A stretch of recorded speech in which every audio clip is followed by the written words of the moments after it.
Okay, so here's this video and then we'll go ahead and talk about it.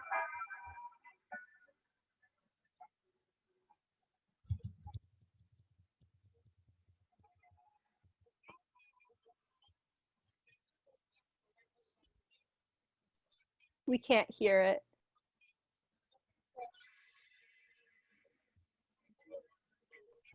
You can't hear it? Yeah. Oh, okay, cool. Jasmine, if you stop sharing screen, and then when you start sharing screen again, you'll need to click the checkbox at the bottom that says share system sound. I have no idea what you're talking about. So hit share screen again, and the white box pops up, right? Yeah. So at the bottom of that white box, you'll see an option that says share system sounds. Oh, yeah. Okay, Click found that it. and then start. Okay, cool.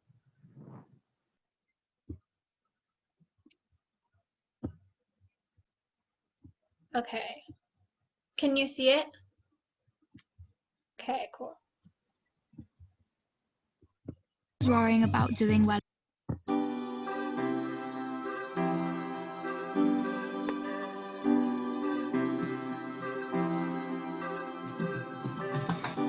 You can't tell how someone feels just by looking at them or what they share online. To the outside world, our lives may look perfect, even if in reality they aren't. I'm always worrying about doing well at school, and with the end of year test coming up, I'm not sure how much longer I can cope. My thoughts swarm around my head, sometimes keeping me up all night. Some days it's just all too much, and I feel like I'm lost in space. When I did badly on one of my tests, I just about kept it together until I got home. Then I broke down crying in front of my mum. She listened for a bit, and then she told me that, just like physical health, we all have mental health. It's our feelings, our thinking, our emotions, and our moods. She then said that feeling down, angry, and stressed is a normal part of life. Just like it's normal to feel happy, confident, and carefree sometimes. We all have positive and negative emotions that come and go based on what's happening around us. These are everyday feelings. Good mental health means experiencing negative emotions. It's not always about being happy. Mum can relate to the feelings of stress. So when Mum suggested I take a break from everything and do something I enjoy, I actually took her advice. So I made myself a hot chocolate, snuggled up in a duvet and watched a film. And you know what?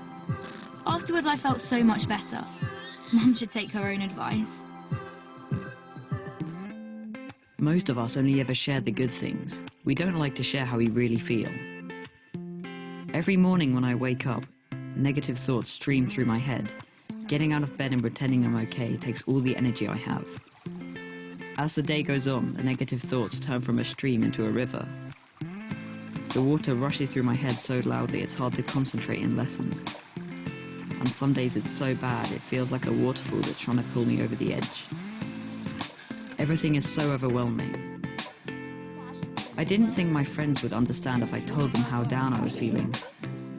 But when Sasha opened up to me about how stressed she was feeling, I told her. I wasn't sure how to bring up how I'd been feeling, so I started by saying that I didn't feel like myself. Just her listening made me feel like she understood. She told me some things that had helped her, so I tried them too, but it didn't make much of a difference. Even when I tried to be around my friends, I felt alone. The things I used to enjoy weren't fun anymore. I was really worried about Andre and not sure what to do. He was quiet and wasn't hanging out with us like he used to. So I asked our head of year for some advice. He suggested I get Andre to speak to him since his negative feelings weren't going away. I didn't want to speak to our head of year, but I also didn't want to keep feeling so down, so I went. He said that sometimes we have overwhelming feelings that can be more intense than our everyday feelings. These feelings hang around for a long time and change the way we feel, think, and behave. They can stop us doing what we want to in life. That's what I was going through. He also said that if we're physically unwell, we let people know, we ask for help. It should be no different with mental health. Sometimes our overwhelming feelings are brought on because of things in our life. Sometimes they happen for no reason at all. After hearing this, I felt much less alone and it felt good to talk. Scientists have found exercise can help when you're feeling low, so our head of year encouraged me to sign up to the school football club, which Sasha was already in. I still have days when the river is there, but now I'm beginning to understand my mental health. I'm learning how to cope. Our head of year reminded me that my friends, family, teachers, and lots of others at school are there to help just as much as he is. I had no idea the people around me could be so understanding. And while it's not always easy to talk about my mental health, the person I'm talking to might be able to help. If you don't feel like talking, that's fine. You could try writing, sports, reading, art, music, playing with your pet, whatever makes you feel better. If you're the person someone talks to when they're struggling, just listen with no pressure or judgment. You don't have to have the answer. If you feel unsure about anything, you can speak to a trusted adult. Talking about mental health doesn't have to be difficult. After all, it's something we all have.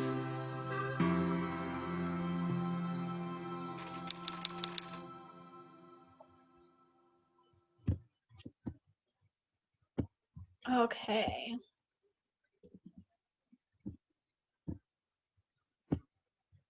Okay, so now that we watched that video, I think I really like it just because it kind of shows the importance of community and connection, whereas both the girl and the boy, they went and talked to their parents, their families, the head of school for that one kid, and just how they were able to be, like, he was able to be in a sports club, and like how just all of this huge community basis for helping their mental health was crucial. And so yeah, I just really like that. So now that we've watched that, we're gonna go ahead and actually talk about mental health. These are some of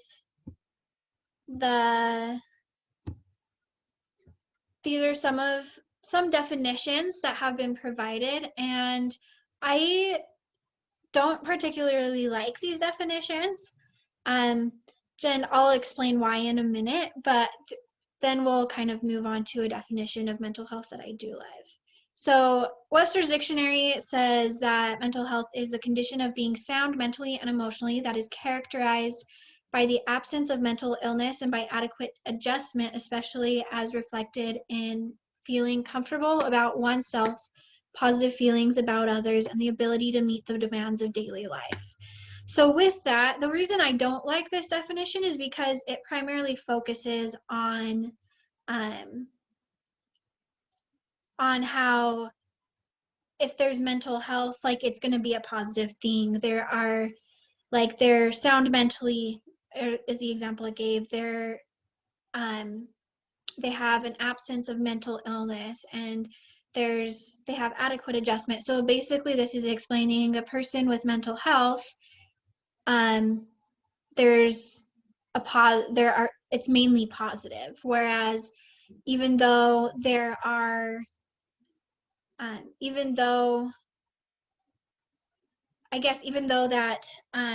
they may experience hard times, like they're mainly positive about it, they can cope with it, they're fine, all of these things.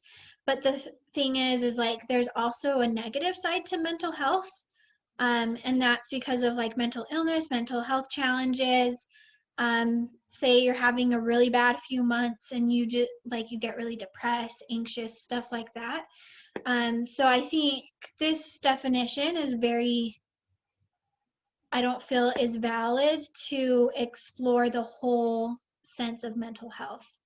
And then the next one doesn't explain enough, if that makes sense. So it's like the Oxford's Dictionary says, a person's condition with regard to their psychological and emotional well-being, which is definitely true, where like there are different psychological and emotional, like those types of things contribute to mental health, but at the same time it can be very it's not enough to explain exactly what it is. So this is the definition I like. So it says mental health includes our emotional, psychological, and social well-being. And I love that part just because a lot of people don't acknowledge the social part of mental health.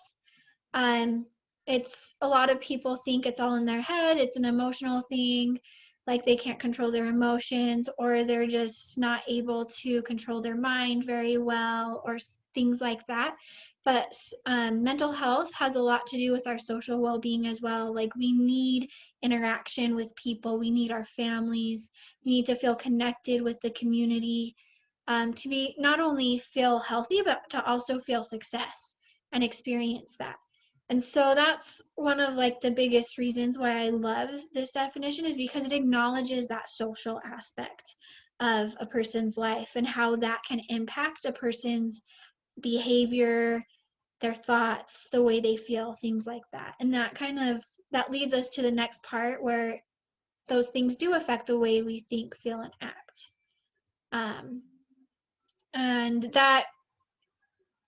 And then it continues, it also helps determine how we handle stress, relate to others, and make choices. And I think I've seen that so much with, especially like in my life, where at House of Hope, when I was working with women in substance use, like they really struggled when they weren't connecting with people, and when they were having difficulty with like their disorders or whatever it was. They treated people worse, they got angry more, they did all of these things, and that was a way that it impacts the way people handle stress. Whereas if someone with good mental health, who was having a good day, who maybe they have a mental illness, but they're able to manage it pretty well, they tend to be nicer, and more helpful towards others, and they tend to focus more on their coping skills rather than the things that are going wrong in their life. And so I just think this is a powerful definition, where everything is kind of encompassed here, with psychological and social well-being, and kind of giving that credit to like the way they act and how they handle stress. And another thing that I think is important to acknowledge is like the last part of it, where it says mental health is important at every stage of life. Because even though we may seem to have a pretty good life, maybe we didn't have similar struggles as other people, but there's always going to be a point in our life where maybe you're having a hard time and still need those coping strategies, or still need support from others, because there's going to be a hard point in everybody's life, right? So there needs to be that awareness that it can happen at any time and at any stage of life, with kids, adolescence, and adulthood. So yeah. So now we're going to talk about kind of the good versus poor mental health. With good, there's obviously going to be there's going to be positive aspects to it, and that includes concentration, motivation, good sleeping patterns, engagement in normal activities, belonging, connection, vulnerability, and confidence. So those are some really important things to look for as you're trying to identify someone who might be in poor health or whatever. And this is just like a snippet. There's so many other things that go on, but like that for the good, that's how it is. For poor mental health, or people with mental health challenges, you'll kind of see the exact opposite. There'll be poor concentration, poor motivation, inconsistent or no sleep, lack of interest in normal activities, loneliness, isolation, fear, shame. And again, that's just a snippet of all the different things you can see in people when they're struggling mentally. So for this, I wanted to kind of share some people's experiences with mental health and how, and kind of with their interaction with the community. This, sorry, wrong one. So with this, I've just picked a few different disorders that these poor mental health conditions or can kind of lead to. So the first one I put is substance use disorder. And this one I really like just because when I was at House of Hope, it was really interesting because I got to sit in on a lot of groups and therapy sessions and case management sessions. And it was really cool to see how a lot of the focus was on building community, building relationships, making sure you have healthy boundaries with people, making sure that you have some kind of support outside of treatment. So when you leave treatment, you have someone to rely on and you don't go back to the same habits, right? So which I think is amazing because it's like, I've heard from several people who have tried multiple treatment centers where they felt those treatment centers were more focused on behavior rather than lifting someone up and building connections, which I think it's just crucial in healing and moving forward. So there's that. For self-harm and eating disorders, I actually got this story from the same person, so these quotes up here, but it was really interesting how she kind of expressed it, and she was saying she didn't feel like she had friends. She felt people were always judging her about her weight and the way she looked and how she always had scars on her arms. And it was just really interesting to see how like she ended up in a psych unit for several weeks, and she wasn't able to do a whole lot of things because of this disorder and these disabilities. And so it was really interesting hearing her story of empowerment and how when she came out of that, she was able to gain some supports and gain some friends. And then she was also able to share her story with other people. And one thing that she mentioned is like about self-harm in particular is people wore their scars on the outside so you knew where they stood.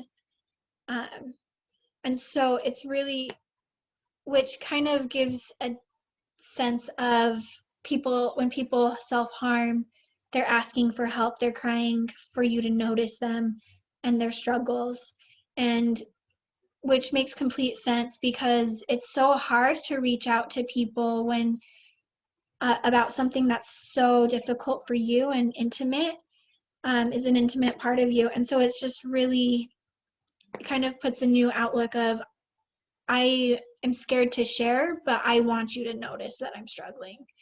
So yeah, so there's that. For bipolar disorder, I've been really fascinated with this guy who is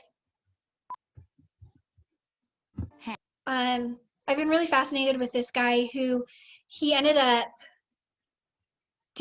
there was a documentary on him, and his name's Sam. And so basically what this started out was this documentary writer he was planning on doing a documentary on street basketball. And in the midst of this guy Sam was part of it, was constantly at the courts, and he noticed that this guy was filming and went over to him and started talking to him and being like, hey, I'd love to help out if you're okay with that.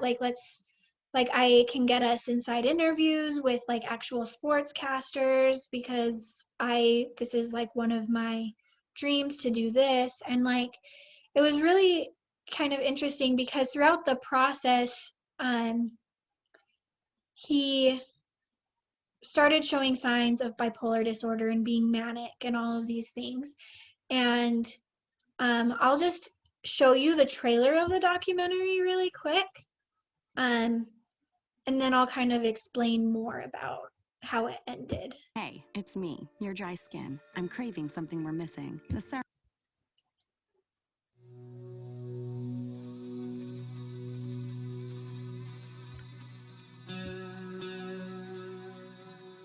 For Sam to turn 30 that summer and begin to have symptoms of manic depression was unacceptable to me. I couldn't believe it.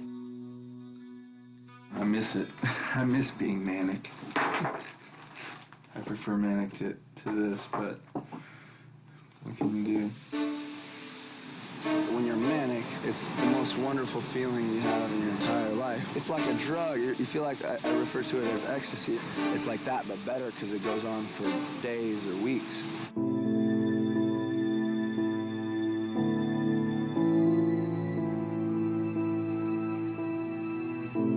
If you're psychotic, if you're hallucinating and delusional, are you seriously responsible for what you do?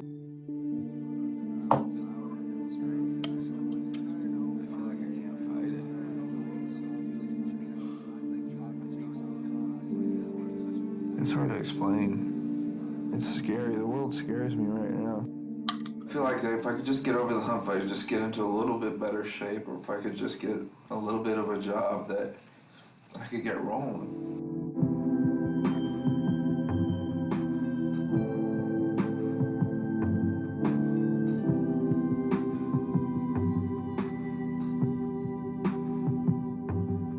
The closest thing to a therapist I've had is you. It's like, Say that again? the closest thing I've had to a therapist is you.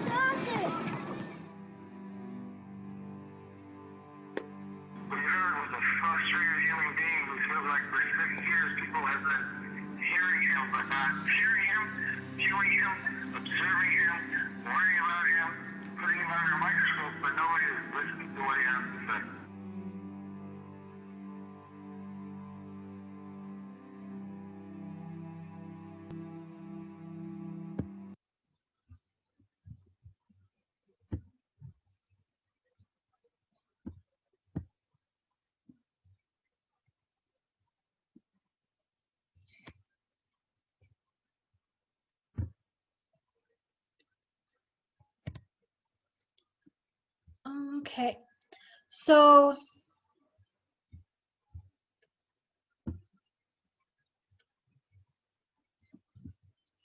that documentary, so the guy's name is Sam, and he goes through all of this struggles with, for 6 years, they follow him on this documentary. And it's really interesting because throughout that time, the person filming, Ben, he becomes his closest friend. And of course, it's like if you're going to share something that intimate with someone, you're going to become pretty good friends, right? And he became this really big support, and it reached this point where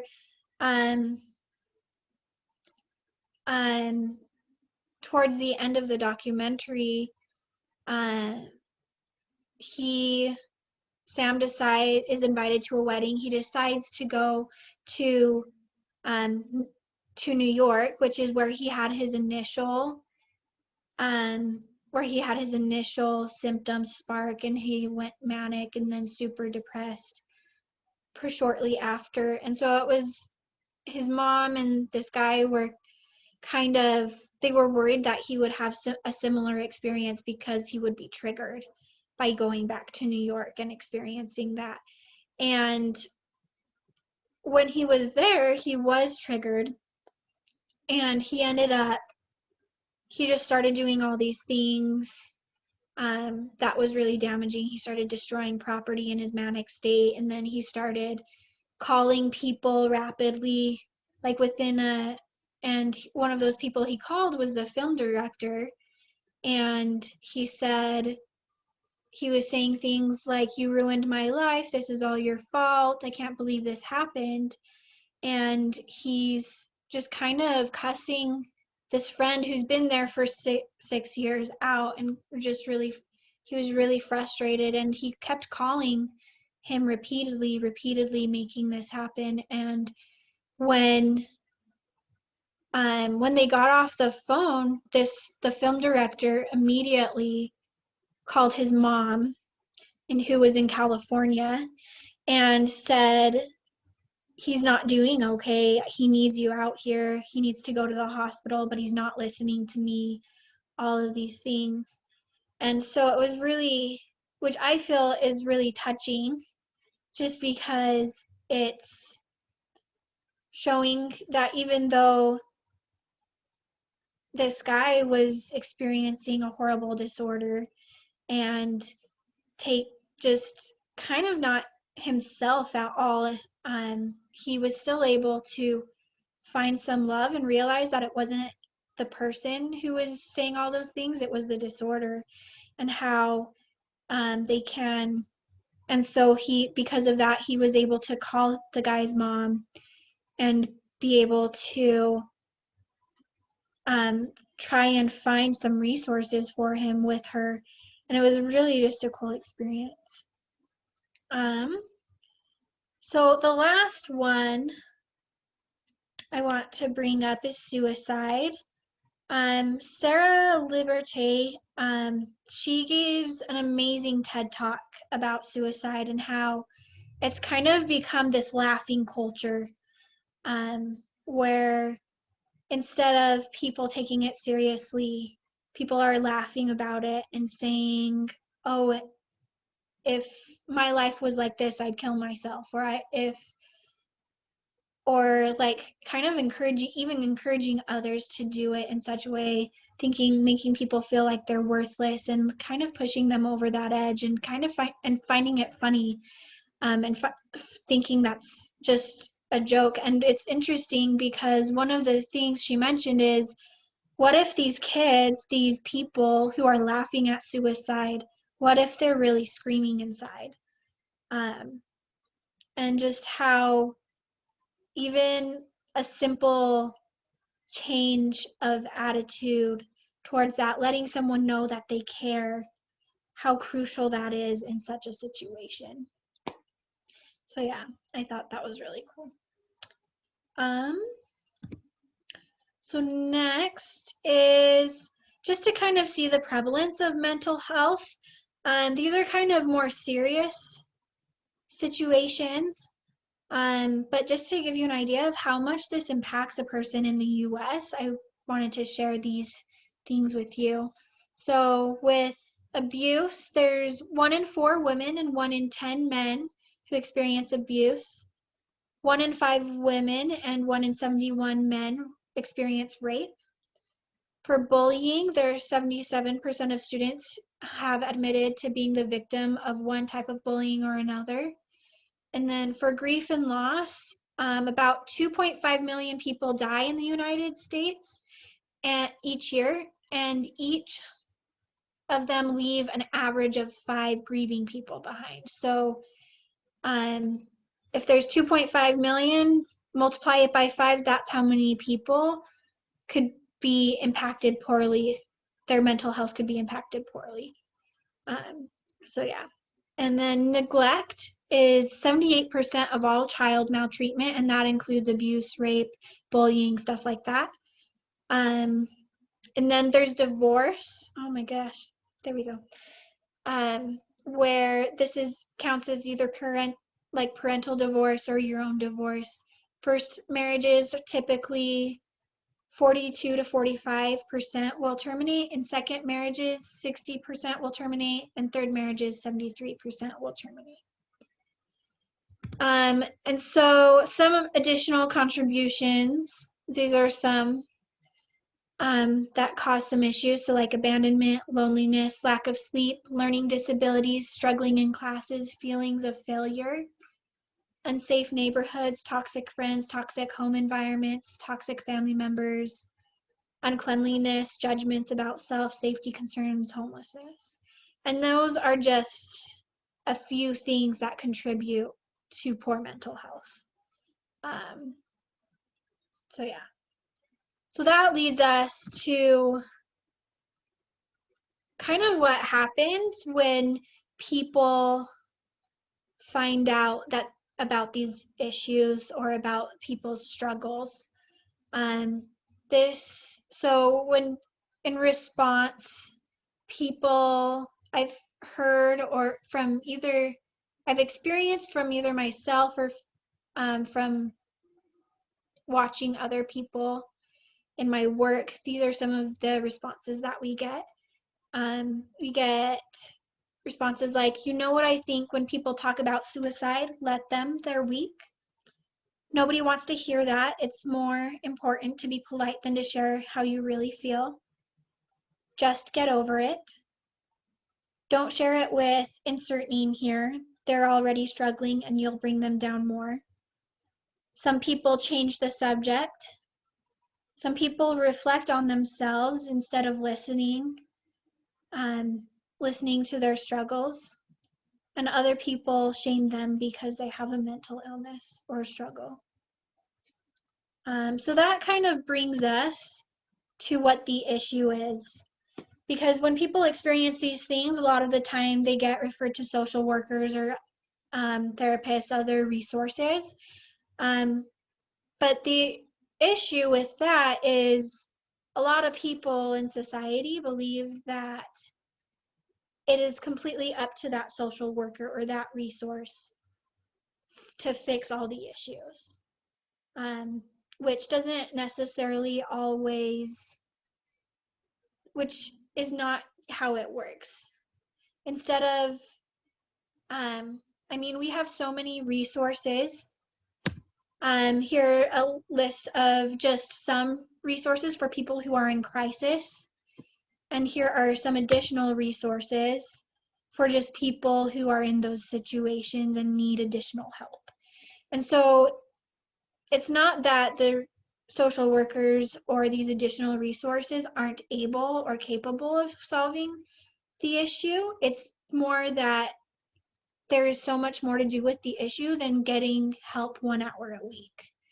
And so that kind of leads us to what the reality is, where if a client fails to make progress or make changes in their life, or they reach this point of suicide and attempt suicide, it's not the fault of the therapist or those resources.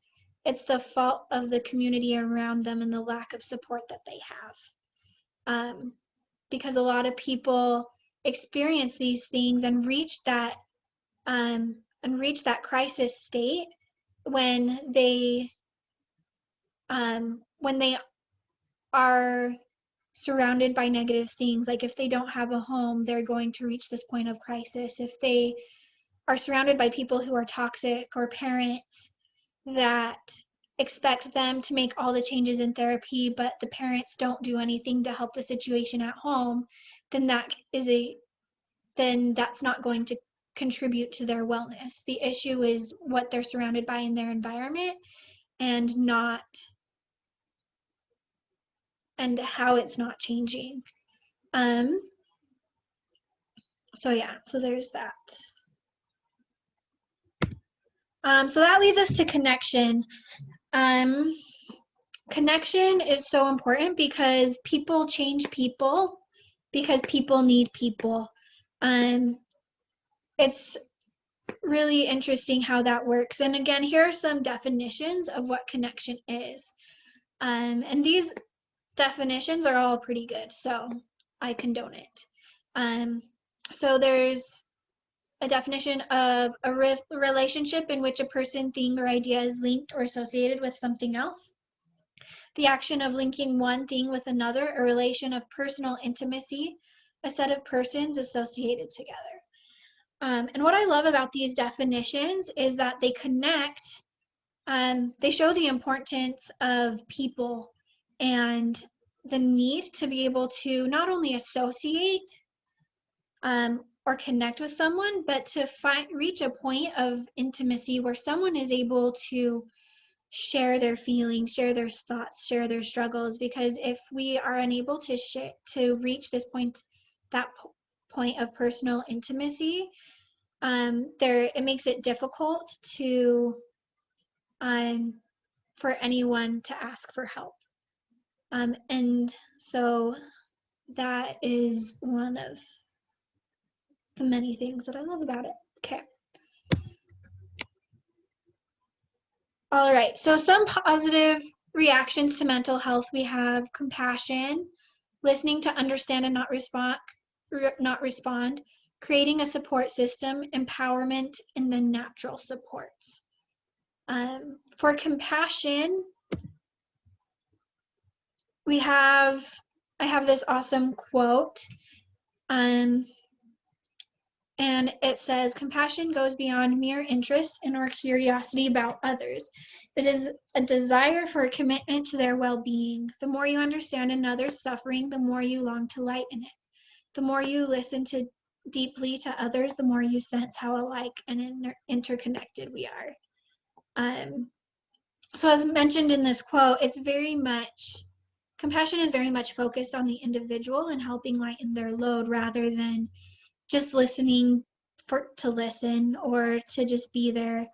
It's a matter of wanting to help someone up from their struggles and give them opportunities to grow from it, and letting them know that even though they may seem like they're being alone, that they have an additional person that they can count on, that they can turn to when they're struggling, and that they are able to find some sort of light in their life. Listening to understand. I love this quote, never miss a good time to shut up. It's just like one of my favorite things, because a lot of the times I think we get really frustrated with people who don't listen and who just kind of keep on going about their own lives but never take the time to just never really take the time to stop talking and listen and kind of see what others are experiencing. And with that, I picked this guy with the headphones for a reason, because I think it's really interesting how I think many of us experience this with music, where we find such a deep connection with it because those are someone's emotions, those are someone's feelings, right? And so we listen intently and we feel this connection, and so a lot of the time we're so much more willing to listen to music than we are another person. And I think if we were to listen intently to people and to just experience another person's life, we'll be able to connect with them better, and not just in a way to help them, but in a way to boost ourselves up as well, because we might find a way where we experience the same things, or we feel the same way about certain things. And so listening to other people and really being there for them can impact not only them, but us as well. So, yeah. Okay, and then creating support. These supports can include anything. They can be doing like family member support, like friends, people at school, like a school therapist if they feel comfortable talking to a school therapist. Like, it can be anything really, and it's just really important that we do, because just like in this picture over here, it shows how with each person helping, someone's mental health keeps going up, or they're able to be more successful in their life, or just be able to feel better about themselves. Like, either way, like, support always has positive positive impacts. So yeah. And I just love it. Okay. So empowerment, for this can be for like you individually, this can be for other people, you can help them with this. But ultimately we do want to leave people empowered when we talk with them about their struggles. And I think some things that I have found useful over time is just like doing positive affirmations. At House of Hope, we would do for the clients, we would do positive affirmations all the time, and it would be really interesting because the client themselves would have to come up with something like, I am strong, and then the rest of the group had to repeat it back to them saying, you are strong. And it was just like this really powerful thing, because not only was that person able to identify something positive about themselves, but they were able to see that other people believe those things about them too. So it encourages their own positive self-talk and their own support system, which I think is awesome. Another thing is like doing gratefuls, or some people have gratitude journals, things like that, where they can identify things that they're grateful for, things that they love or have in their life that are positive. And that I think impacts a lot. And it's like it's really easy to instigate too with another person. I remember I had a friend in high school who he really struggled. He had major depression. He had a lot of, just his home situation wasn't great. And he reached this point where he was suicidal. And every day I spent with him, I would ask him to tell me 5 things that he was grateful for. And within time, he was able to get out of the dumps and be able to just kind of see positive things in his life and be like, oh yeah, I really love this. This has really helped me because of this. And it was just a really cool experience. Another thing that we can do for empowerment is identifying things that have already been overcome in an individual's life. Things, I don't know why, but things seem to be a whole lot less overwhelming when we can look on the past and see these difficult things that we've made it through and how we made it through them, because doing that can not only help you see that you're worth something, that you're strong, that you're here for a reason, but it can also help you identify coping skills and ways that you were able to get through it as well, which also leads to strengths and utilizing them. And this could be something as simple as like a hobby, because that would be considered self-care, where if you enjoyed playing soccer and that made you happy, that would be something that you would be able to use to help you be in a positive mood. And then the last thing is identifying coping skills that would be beneficial for a person. So yeah, which I think we've already covered a little bit. So a word from some therapists. Over the last few months, I've been collecting responses from the therapists within the organization I'm at now.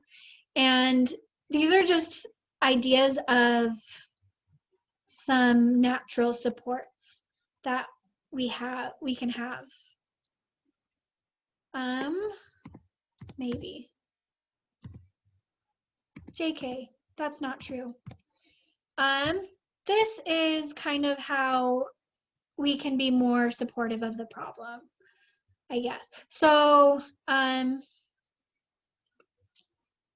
with this, some therapists, kind of how the community can be more involved with people with mental illness, how to be more supportive of it. This is kind of more talking about how to end the stigma. And so these are just some things that therapists have said would be useful. So he said, one therapist said, be more educated about mental health issues and how they affect individuals, families, and society as a whole. If more was known about the issues, there would be more people and resources to help alleviate some of the burden mental health has place on our community. Another therapist said, be aware and listen to those with mental health issues. Another one said more opportunities for respite or babysitting for parents with difficult children.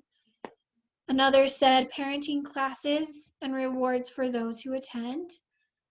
And then another is be aware of issues and have supports or resources to offer. So yeah, and then they also said use positive wording and focus on supporting those in need regardless of the reason they are in need. This alone would help prevent mental health challenges. And awareness of mental health stigma, awareness of programs and support available, and volunteering opportunities. So those are some things therapists have identified that can be useful for the community to kind of get involved in. And then here are some natural supports, which basically natural supports are things that are already around you that you can use as coping skills. And these include family, friends, exercising, being in the outdoors, school therapists, churches, social groups, sensory supports, acts of kindness, school clubs, rec center. And there's many other opportunities for that as well. So there's that.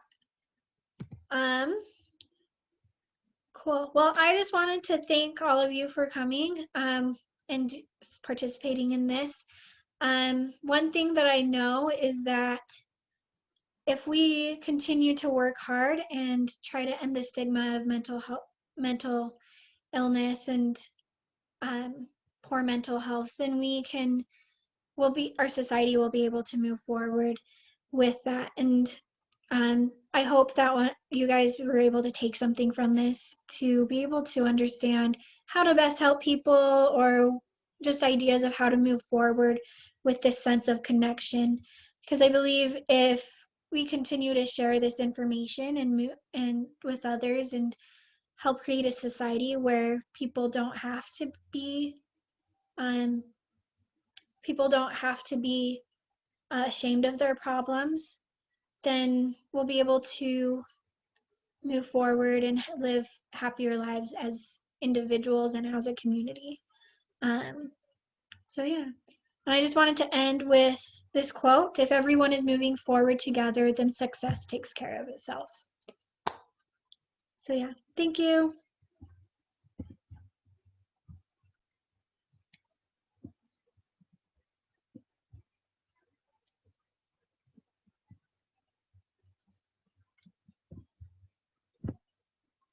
Thanks, Jasmine. Yeah. Anybody have questions or thoughts?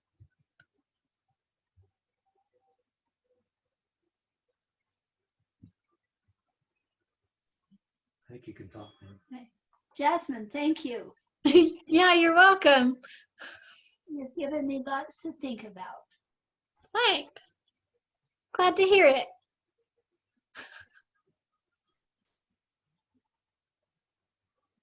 Cool.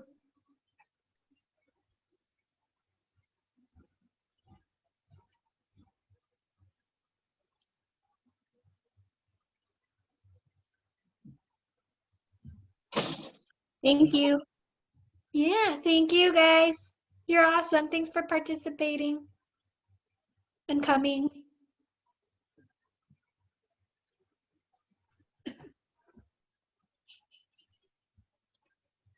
So then we will see you next month. Yeah, so the next one is in a month. Okay. Yeah. Is it going, do you have a date already? Yes, let me look it up. I believe it is the 3rd of December. And the next topic will be on suicide and connection. Okay. Yeah. Thank you. Yeah, thanks, Grandma. Okay, shall we leave? Yeah. Goodbye. Bye. Love you. Love you too. Okay.